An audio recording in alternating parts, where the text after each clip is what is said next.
Balangir medical college से कहून कि district headquarter hospital staff हिसाब से बोलून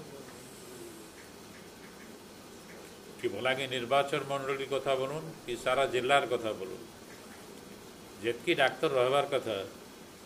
तार अधा डाक्तर भी नाइन इलेक्शन आगु आसिक मुख्यमंत्री वीडियो कॉन्फ्रेंसिंग माध्यम से उद्घाटन करदे जदिओ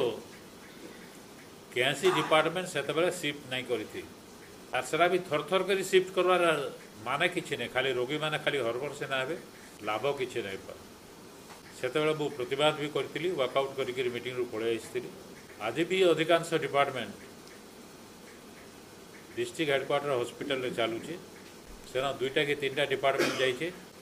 जेनथे रोगी मैंने बहुत हरबर हो बलांगीर मेडिकल कॉलेज से कहून कि डिस्ट्रिक्ट हेडक्वार्टर हॉस्पिटल स्टाफ हिसाब से बोलून